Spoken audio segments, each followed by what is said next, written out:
ғылыми жоба тақырыбы баскетбол ойыны. Ғылыми жобаның жетекшісі Сайлауов Досымжан Жақсыбекұлы, дене шынықтыру пәнінің мұғалімі.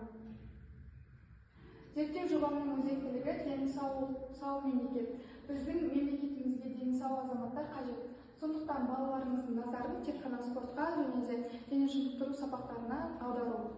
Міндеттері салауатты өмір салты және оның компоненттері туралы ұғымды зерттеу, сыныптастар назарын салауатты өмір салты проблемасына аудару болды. Кіріспе, мен спортпен әуестенетін адамдардың қатарына кіремін. Күн сайын таңертеңгілік жаттығу жасаймын. Бұл маған сабаққа, мектепке барар алдын ұйқымды ашуға көмектеседі. Ден сау болсын десең, ұзақ өмірдің сүру үшін жолдары әркім өз бетінше түсіндіретін әдіс-тәсілдері бар. Көп жағдайда ол дұрыс тамақтану және де күн сайынғы түнгі ұйқы режимі дұрыстау керек. Баскетбол ойыны. Баскетбол ағылшын тілінде баскетбол. Баскет себет торқалта. Бал доп. Ептілікті қажет ететін қызу тартысты спорт ойын. Оған 5 адам ойыншыдан тұратын 2 команда қатысады. Баскетболды таза 20 минуттан 2 тайм ойнайды. Таймдардың арасында үзіліс 10 минуттан тұрады.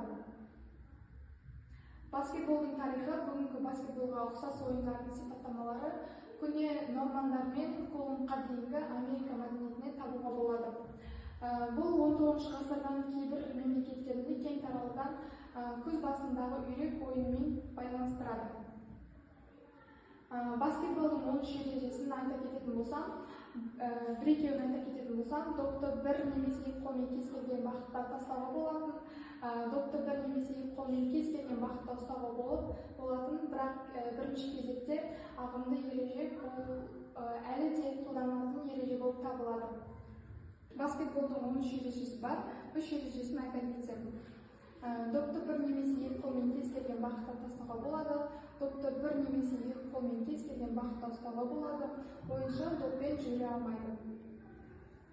Баскетбол ойынының қауіпсіздік ережелері: баскетбол ойынына сәйкес спорттық киім кию және ыңғайлы кроссовка таңдау. Баскетбол ойынның техникасы мен тактикасын орындау кезінде өте мұқият болу керек. Баскетбол қалқанының астында отыруға болмайды. Ойыншылар ойын кезінде бір-бірімен жағастасуға және дөрекілік көрсетуге болмайды. Допты жүргізу. Әрбір ойыншы өз бетімен допты алаңша шектеусіз қашықтықта қозғала алатын техникалық тәсіл. Тоқтау шабуылда жүріп тұру тәсілдеріне жатады және баскетболшыға қозғалысты уақытында тоқтауға мүмкіндік береді. Баскетболдан ең басты ереже тиімді лақтыру. Сыныптастарым спорт жиі шұғылданасыз ба? Сыныптастарым арасында сауалнама жүргіздім. Сіз бірнеше мәрте спортпен шұғылдана бастап, алайда әркез тез бастаттыңыз ба? Жаттығуды бастағыңыз келсе де, оны қалай қолға алу керек екенін білмейсіз бе? Сауалнамаға сай спорт сүйгіштер 51,7% және түрлі себептермен ауа райы, кедергі, сабақтан шаршаймын, аяқ киімім жоқ, сабаққа үлгермеймін деген проблемаларды айтты. 42%-ның ара-қатынасы мейлінше жақын. Қорытындылай келсем, әлем күн сайын жаңаруда, күн сайын түрлі жаңалықтар ашылуда, жаңа жобалар іске асырылуда. Күн сайын бұл өмірімізде бізге дайындаған сыйы көп. Ғалымдар иммунитетімізді жоғары адамдарда бұл ауру жеңіл өтеді, ал иммунитеті төмен адамдарда бұл ауру ауыр түрде өтетінін көрсетті.